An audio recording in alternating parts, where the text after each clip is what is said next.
Awesome. Hi, everyone. Thank you for joining today's segment, AI Unplugged, Navigating the Next Technological Frontier. I'm Erica Buck. I am a graduate of Tech Elevator, the national live remote, back in June of 2023. Currently, I am a product coordinator at an ATM company. Our product management team, which I'm a part of, we manage ATM software products.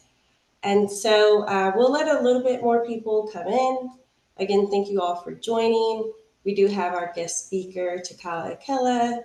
Um, she's a founder, mentor, leader, and we'll give a couple more seconds for more people to join. Then we'll go ahead and jump into the questions. And thank you again for Chikala and Tech Elevator for putting on this conference. For our alumni, it's always great to just have information reiterated, learning, getting back into the job market, continuing education. And it's been a really great conference so far. Also, remember, we do have a chat, so I'll be kind of monitoring the chat just to see if you all have questions. We do have a great Q&A at the end. If you want to be anonymous with your questions, that's totally fine. And so we will leave space at the end for that as well. All right, so we'll go ahead and get started. So just to talk about your personal journey, Chikala, so you're a visionary, you're skilled in, business operations, technical strategies, helping organizations grow. So did you have any special training, kind of like a Lean Six Sigma or process improvement? And how do you feel about AI impacting those type of roles? So, just to dissect first, initially, good afternoon, guys. Thank you for joining. I'm very glad to be talking with Erica, at this Fireside chat with Tech Elevator. Um, to answer your question, Erica, I think the traversing of the visionary to uh, the next state is always a segue of experience. We actually have to traverse through different elements of ladder, different levels of the ladder of the organization and business units. I actually work for different abilities of technologies uh, and taught myself different sections of it while working through those projects. But most of the skill set which actually you need to climb from first stage to visionary is to have some kind of a architectural framework experience, to have some understanding of how the organizations are structured, then business and process framework, which is like we talked about before, that about Lean Sigma you were actually mentioning, which is kind of like a technical operational framework and business process framework, which helps to align the systems, align the quality, align different kinds of sections of the operations which happen. And then and those key things actually are individually seem siloed across the organizations, but when they come together, that is when it actually forms some kind of a experience, mindset, and a seeding to vision what can come next for an organization. And that is how I gave that vision, and was able and am able to actually guide the organizations. But that section is actually a very long subject area, depending upon the organizations, the industry of the organization, and different resource management involved inside the organization. So there is a learning curve for everybody, and I have a learning curve, but I actually did come with some kind of experience in it. Um, so I hopefully I answered your question. Definitely, definitely. And you speak about, a learning curve, and I know AI is new for a lot of us. And a lot of businesses sometimes can be slow adapters of AI and different technologies.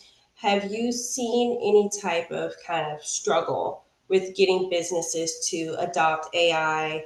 Is it something more so they don't necessarily know they're using AI, but they see the improvement in the business processes type of thing? So, I think organizations right now are actually split between mostly the industry is normally it's not like everybody is in a highest level of industry alignment. Some of the organizations are traversing to it, some organizations are just stepping into it, and some organizations have been innovating it, because there has to be set of organizations which who can innovate the technology. And then there are organizations who are actually trying, they're like proactive and very enthusiasts who actually try to grab onto or tag onto any kind of a technology which comes into the market, and work through that and align it. So we have different kinds of organizations. That is the reason why the resource management is a little bit more aligned across organizations. But AI is still in I would not say that everybody is actually just tagging into AI and working through it, but because they think they are. It's just a market economy thing, which is actually trying to give you that alignment of thought that everybody is onto AI and everything is actually just in the old school has been removed completely. But that cannot happen, right? It's like it's always a growth pattern. There's a growth set, there is a phase set for everything. So it's the same thing happening right now. And organizations, some of them are actually just tagging to it. Some of them are already into it, but we are still not anywhere close to saying that okay, this is like it's all polished and published, and we don't have the humans are actually tagged to AI uh, like a partner in colleagues or something. So we do have AIs which are helping us out very closely to that, like the who can actually guide you through it. But we still need a check eye to actually grain that in all organizations. Some organizations could be more higher than lower, but they are still vetting that subject. Awesome. And you touched on a really important aspect of, our job seekers and people who are already, in development or seeking to get into higher positions. You spoke on about training. So, with you being a founder for your company, Customer AI, do you want to speak a little bit about your company, how the idea came about, and how you all help other businesses? So customeroption.ai is a seed from 2016. It has been an offline subject for me until 2023. After 2023, I actually started onboarding a couple of clients and partners who were wanted to host their online store, retail Mhm. section, basically retail base to the organization. And as far as the AI is concerned, it is a very key element of robotic and the technology framework is always sitting with me, because I have been in the industry for the last 27 years. I've actually worked with different sections of industries and also different levels of the organization. So when you work through different kinds of that kind of a layered experience, we actually grain, there's some kind of a seeding mindset about technology.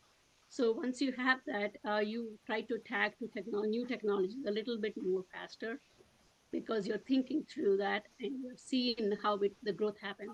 So looking looking through that, as far as what I visioned that how AI is going to help us, the organization grow. So that is the reason why customeroption.ai. I had a marketing wing to it. I had an interior decorating wing to it. I had a leadership management wing to it, where I actually wrote some kind of articles and also try to brain a learning curve also to shape the organization. So the organization actually hosts business services for startup firms to build their retail section, and also try to see how new technologies of AI can minimize the operational cost, not just snapshot the humans, but try to use the technology to build the Mhm. organization. Yeah, and it has a really great resource of different types of AI tools to use. Which tool do you think is the most widely used?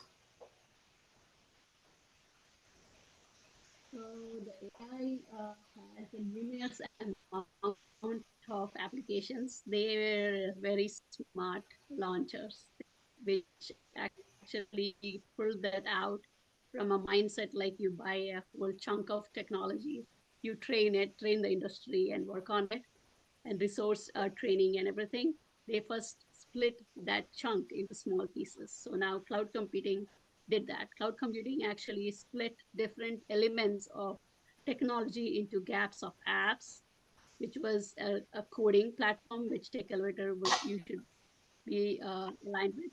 And it actually gives you some kind of perspective like there are different elements to it. That is what the cloud computing actually enabled it.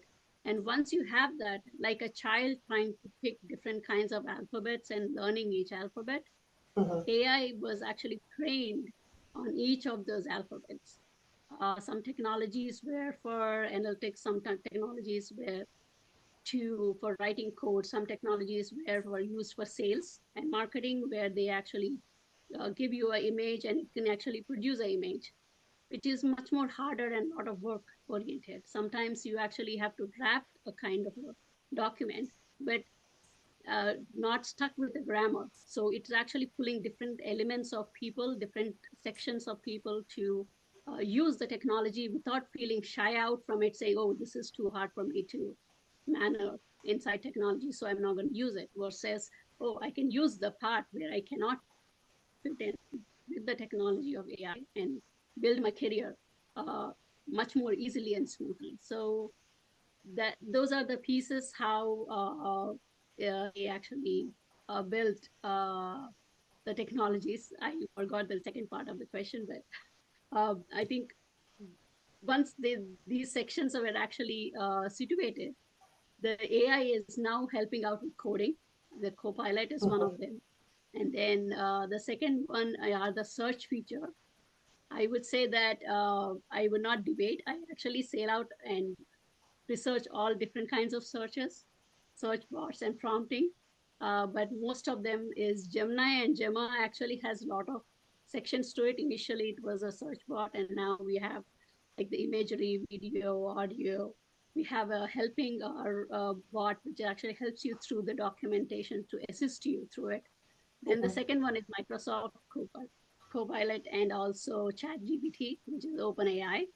Those are the two Hmm. major sections of it. I cannot debate the reputation at any manner. I understand that US hates the year of DeepSeek, but it did step itself into that manner of association. The second is Anthropic's Claudia. Claude is actually, it actually has its strengths, but it's still aligning itself to the market. Then we have Grok. Grok is like X system, search bot, and then Meta is also trying to verse out searches inside its platform. So those two are still a child features of it, and perplexity is also one of them. So those are the search criterias. Those are the marketing edge of AI. Basically, that is what has pulled you to AI, right? That is the first step to it. The second are that there are different kinds of coding platforms, LLM coding. Python is one of them, TensorFlow. I don't know. I could just sit here and give you 100 technologies, but until unless we know how they tag into building the cooked meal, we cannot understand how those technologies make sense. That was going to be a very long incentive oriented conversation, which we have to pull in a different session when to have that a little bit more diverse and detailed conversation. But those are the technologies which I come to mind. Yeah, definitely. I remember working on a project not too long ago, and the one guy who was working on the front end building that out, and we were learning C sharp, and he's used to Java. And I was asking him some questions. He was like, honestly, I don't know. I've been co piloting my way through it the whole time. So it's kind of funny, that you mentioned that. And it has been helpful a lot for a lot of us developers. And I feel like, those of us who are able to actually build systems, using AI, I think we're kind of great potential for entrepreneurship. And, speaking on entrepreneurship, do you think we have an advantage? Is there room in the market for us, like startups, new entrepreneurs? Or do you think the bigger companies are going to really just be much faster, more powerful at developing more AI technologies? So all we need different kinds of organizations actually play a different role in building the industry. So it's not like there's a big whole chunk of a building which can portray the complete city, right? The complete city is portrayed by long, tall buildings, which are larger companies, and a spread out kind of a community, which is also larger, and medium sized companies. And then there are small houses, residential houses, which are individually uh, clustered together in a community. And along with all that, that is when we see that it is an industry. This is called residential industry, a real estate industry. So the industry is a collaboration of all companies. Not everything, not it can give you a home feeling if you're sitting in an office. An office cannot give you a home feeling when you have an individual home, a bed, a room to actually study or read or something. So all kinds of industries actually play a vital role in building the alignment or how they fit in. So you cannot actually motor through the complete section of a box without having the motor being loose and actually flexible enough to fit into all the corners. So in a construction way. So the, so everybody plays a role, but they have their own. But they can actually, the strengths is what where they actually fit in and what they can actually contribute. Like if you build an app which can help the AI move its hand much better than what it's doing right now, then you are actually automatically tagged to it. If you are actually a person who can actually communicate to a human or a consumer and iterate them how useful the AI is or how the industry is useful to them, then you are playing also a vital role. So it doesn't need to be that everybody works on the parts of the robot. It's not that everybody actually builds a coding to make the AI receptible or responsive, but it's also the person who actually gets delivers the robot, the person who actually tries to make the roads. We cannot, without roads, robot cannot go either, even if they fly. The consumer cannot. So Yeah. they all the industries which are needed for human civilization have to exist, but those the section of innovation which we are trying to carve, it's like making a room for a baby in the house. So we are Mhm. all settled, we actually spread out very well as humans. If we want to spread out, we will spread out all over the place, but when baby comes into the house, we try to move things around and say, okay, we need a little bit sacred clean place where we can baby can be there, and all the things are happening. So they like this or a new team member comes in and we are in a startup form, we just move all our desks for the new person to come in. So those are the kinds of things what is happening right now, and it may be fearful to the people who are already there, like why are they hiring a new person? Are we actually already not doing what's supposed to? But what we actually lack is that the person who's coming in may guide us to a different next level of the organization, and we could Mhm. actually surface more knowledge and also pull some speed to survive on the ocean bed, to surf bed. So those are the two challenges which everybody actually goes through, no matter which level. Everybody has their own wave which they have to wait. So all organizations fit in. We need all the strengths to make the industry working. Is what is my experience guided me till now, and I believe that it is necessary in future too. Awesome. Awesome. Thank you for that. So I know you've been a speaker at multiple conferences and events. Do you feel like there's any beliefs around AI that you disagree with? Are there any common things that you hear often and you have to kind of like guide people like, no, this is really what it's used for, or this is. So I think the only thing which I, if it's an opinion, it's not like a Mhm. statement. Mhm. Like I would say Clone Wars versus Transformers kind of a mindset. Mhm. It's not like one section is actually trying to build 100 robots and just walking over to sabotage everything.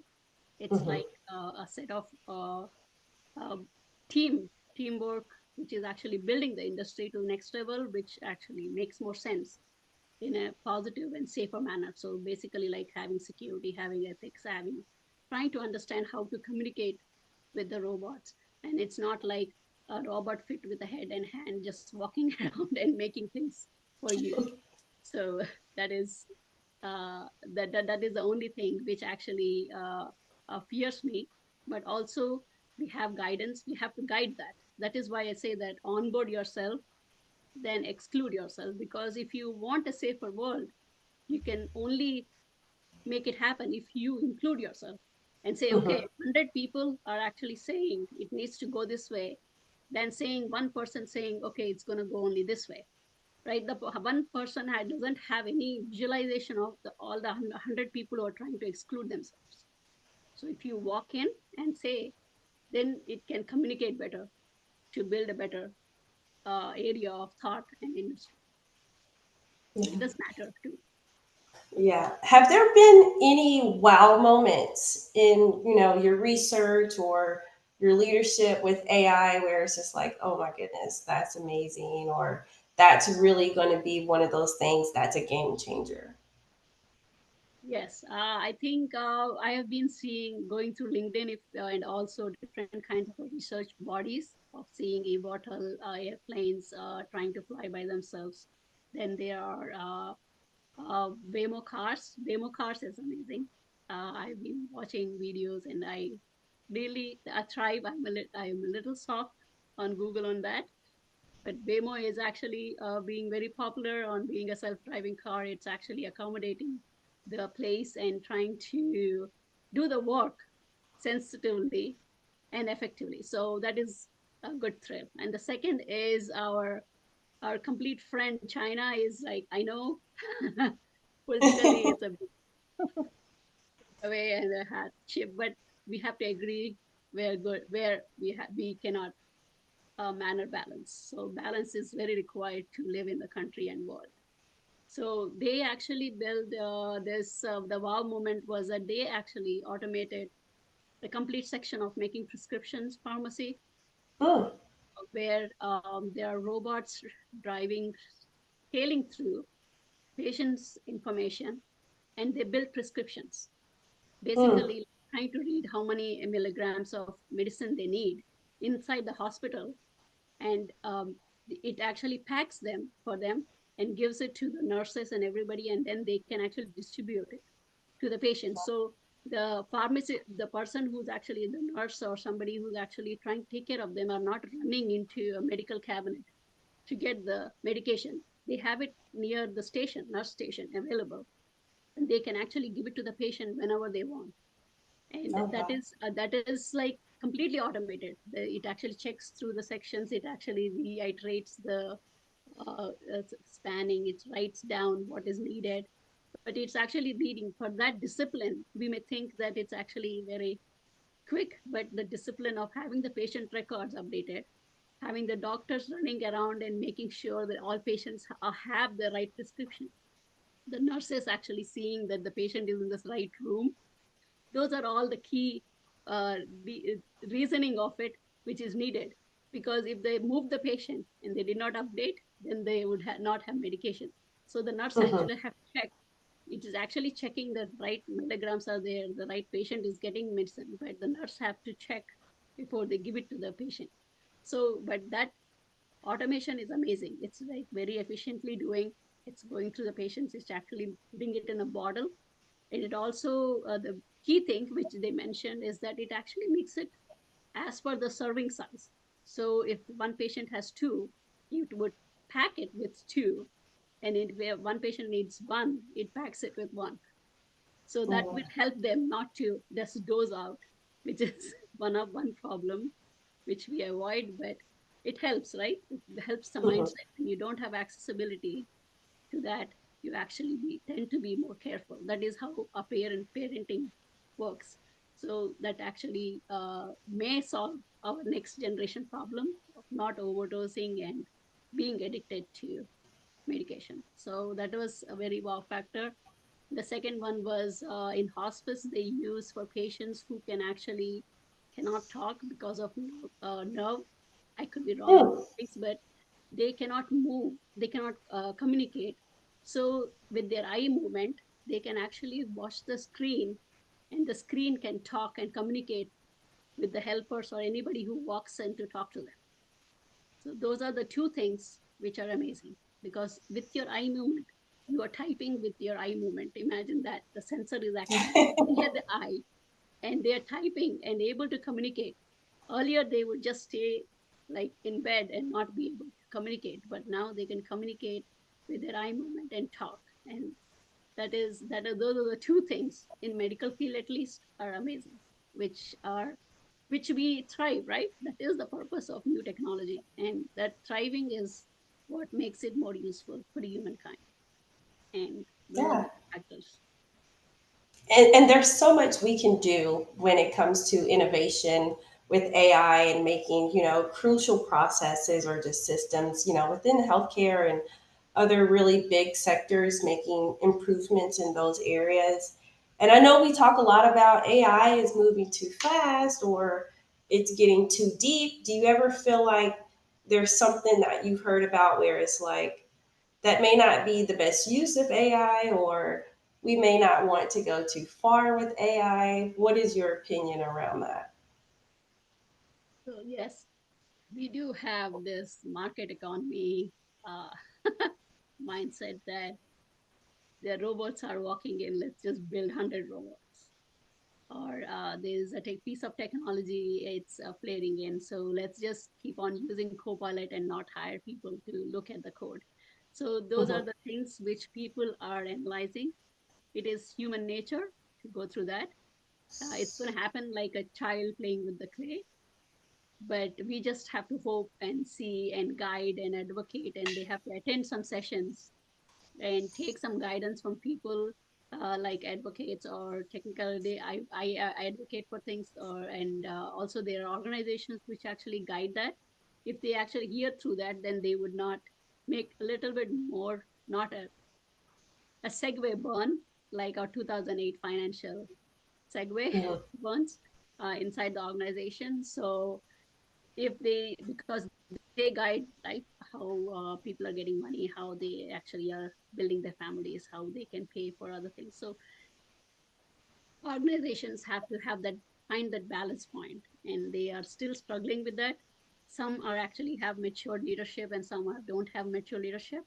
So this is the challenge. This environment is actually giving them that very heightened challenge of why they are sitting in those chairs, and Mhm. how their resource management and leadership and management skills are getting tested right now, to see how they manage that balance and Mhm. how they cover that gap, and not just take decisions which are too drastic and say, okay, I'm going to just use AI and just forget about business. Then there's no use having a business.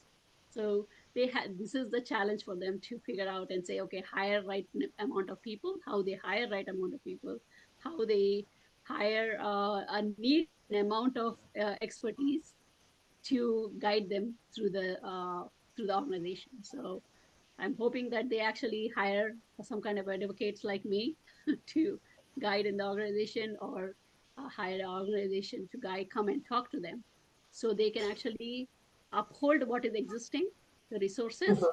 also try to onboard new set of expertise, so they can make that connection factor inside the industry than just flipping through everything, because any organization has to go through a transition. Transition is a better state than flipping through, because when you flip through, you know how that's something.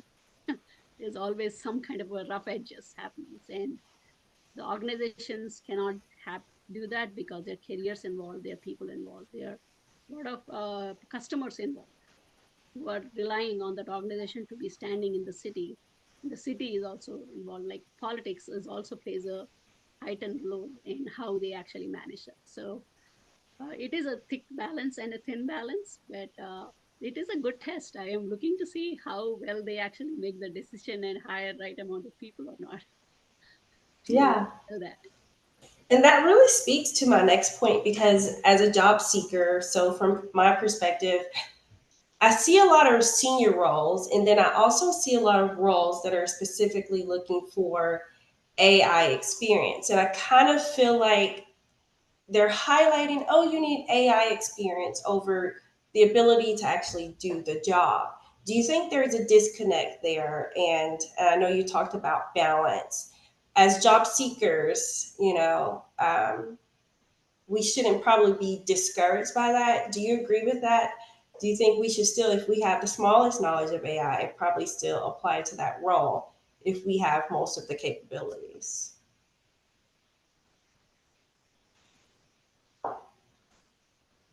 So I think the job seeking is for everybody to learn. So even if you have a job, you are actually should mantle it like you are harboring to it. Harboring, you can hear me, okay. So the the people have to actually go through that learning curve.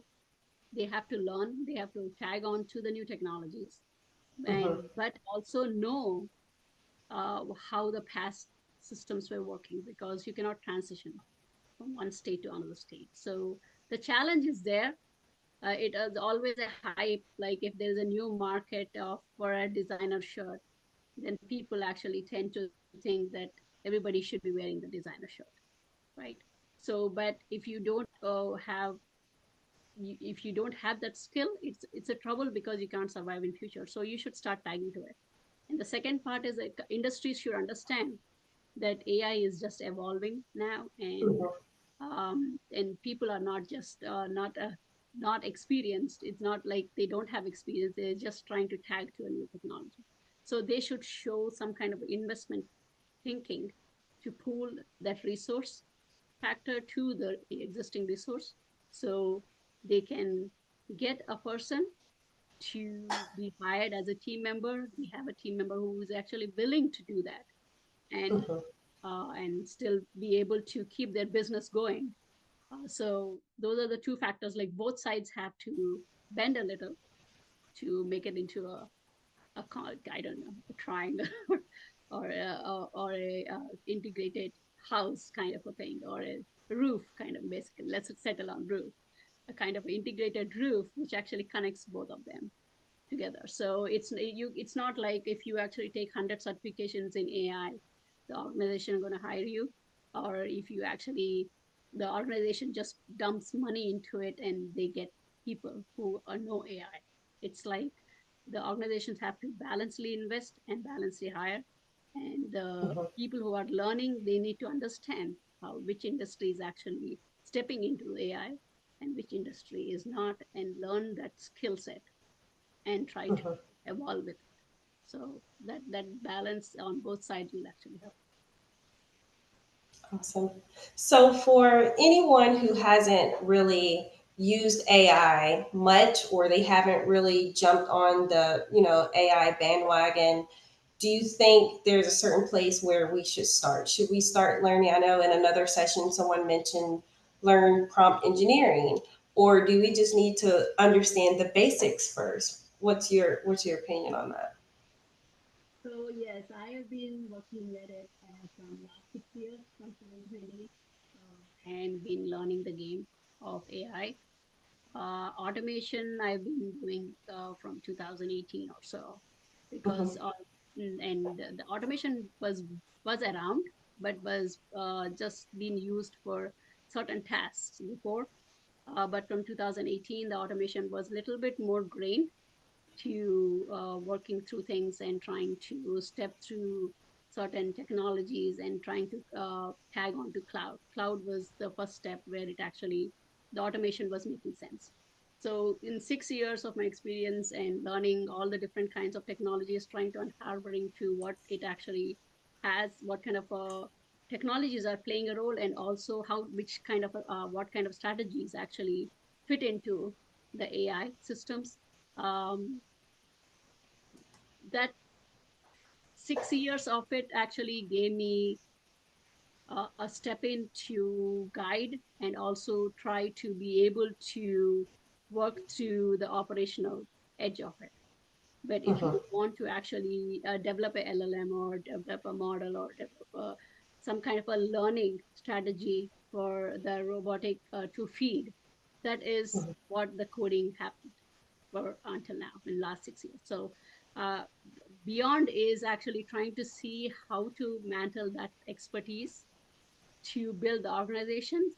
I've learned with my startup founding entity, trying to help organizations, still trying to balance that out. It's still in the sand footprint, but Mm-hmm. the organizations would, we have to actually segue into the organizations to learn that. So there is a time factor and there is a self indulgence factor. So it depends upon the expertise. I have been working in the industry for 27 years. So maybe my tag factor is faster. So you need to know your strengths, where you're faster and where you're not. And as for that, you have to indulge in the learning part. Yeah. And I think that's awesome too, because even if, if you're not currently using AI or the company isn't, I think, being the innovative person on the team to actually start to learn AI and teach others on your team, I think that will also help, us in the job field with, you know, making a good look to your managers and, making way in the industry and, being that innovative person and being able to move up, being seen as that person who's always innovating, new ideas. I think, just even learning and being able to use it and making processes more efficient, that really makes you stand out, in the industry. Yeah. Yeah, it's always, yes. That is where I was saying there is testing or management and leadership to find that balance and factor. And yes, it's always helpful to have a person who knows AI. I actually Mhm. being advocate for it, put in 6 years, try to have understanding to it, and I'm 100% sure I can guide a team to understand how the organization can mix and match and integrate that, absorb that basic technology into their organization without just dispersing everything into silos. So and also if a person is actually showing that initiative, the organization always should stand to support. That is the Mhm. engagement factor, and that is how they build organizations. It's not just businesses, and without people, you cannot do that. So that is a very good point which you mentioned, that if a person is to showing initiative, then the team should be supporting the team. So I see a comment in the chat from it says my company forced me to use AI. It's pretty helpful, but it's made me super lazy. How do you feel about the effects of that? I know AI kind of it gets deep. Do you think there's a certain avenue that you can kind of something that's more interesting, that if you're already used to AI, try looking into this. It'll really help, spark your interest again. Yes. So being lazy is that's just I think the laziness is giving back you some time. So try to work through the time to understand and put on your leadership hat and say, how is it more tagging to my work sphere and how it can tag more to your future work sphere, and try to utilize that strength of the AI to build your career. So build your career, and once you actually think in that mindset, it also pulls the organization to the next level. So the maturity of the organization also grows. So you could be lazy sometimes, and you deserve that. But at some point in your career, that is the balance factor of being a person with professionalism and being having a professional job and just having your own. So when you actually have a professional job, you tend to show some responsibility towards your work sphere. But being lazy is very good. That is good. If you're using AI, you are actually trying to make your life easier. And if you are making your life easier, you're making the technology popular and making yourself stand out because you would have less mistakes and you have something to tell you, hey, you missed some kind of a coding error, which will help you and save your back. So that's very good. Be lazy, learn the technologies, but still have the leadership hat to see how you tag along to the overall strategy of the organization and the technology strengths inside the organization, so you can surface the other things which play a role in an organization a little bit more gracefully. So Mhm. that's very good. Good job. And that means that it's working because it's there to make it easier, make things easier on us. So I think a lot of us where we have this fear of being replaced by AI versus how can I use it to just make it me a better employee, a quicker employee, taking not a week to deliver results, maybe taking a day or two to deliver results because I took advantage of the AI tools that I have, you know accessible to me and on our team. And so I think, sometimes you might need those lazy days, and sometimes you might need to really drive it into gear and, be the head honcho on the team and, really get everyone else up to speed on that because, as we are still learning, and like you said, a lot of businesses are still trying to balance and figure out, where they want to go and how it's useful to them. Um, I think that sometimes it can be kind of daunting trying to implement new strategies. But the more you learn about AI and the more you know how useful it is, you can really become, that forefront of the industry to drive the innovation. So I think it's pretty good. Yes, I agree with you. That is a very good strategy. Yes. Very good. Awesome. So, where do you see yourself next as far as AI and technology? Do you see yourself, just focusing more on being a founder? Do you see yourself, being more of a mentor, getting people more useful, increasing that knowledge? Yes. So if we actually keep on learning how to cook and not cook it for anybody, I think that is a very dangerous factor of investment. It is a very big side.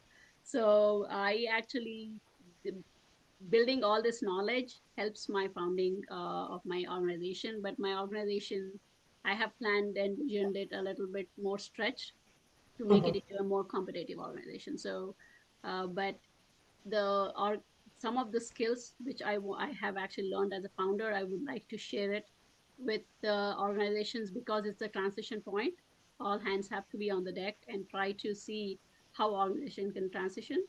So I would like to indulge in build working with the organizations and trying to guide them to the next level of their next generation of the industry, and also to guide them and transition their business product from one state to the next state. So uh, you have to contribute. This is the time to contribute. Being a technologist, if you're passionate about it, you have to be in Mhm. the and Yeah. contribute. I know someone mentioned that in another session how, when you go to networking events and you're a job seeker, but you should really also go to really give back and help someone else with their knowledge. So, it's kind of that back and forth knowledge push, teach someone else, but you're also teaching yourself at the same point, So we thank you for, being a leader in the industry and, being a speaker at the different conferences and events. We just really appreciate, having that insight. So thank you. Very good to Uh, talk to you, Eric, and thank you for having me. And I thank all the participants and people to actually try to contribute their sense of humor and also their sense of operational strengths in technology. awesome. Thank you to Telcare Did United. anyone else have any questions for us before we end the segment? I didn't see any just yet, but if anyone else had any questions or if you just had a comment, maybe that we didn't touch on. All right, awesome. So I do want to remind you all we do have another segment here. It is the Alumni After Hours that is going to start at 4 p.m. Eastern Time. It's a networking event. So if you're a tech elevator, you're going to follow that Zoom link, and Hack Reactor has their own Zoom link as well. Thank you again, Chitkala. Thank you, Peggy, and Tech Elevator and Hack Reactor for the conference. It was really awesome. It was a great talk and hope to network and, just keep learning. Yes. try to connect with me on LinkedIn, and we will connect. Thank you for Awesome. sharing together. Thank All you. right. See you all next time.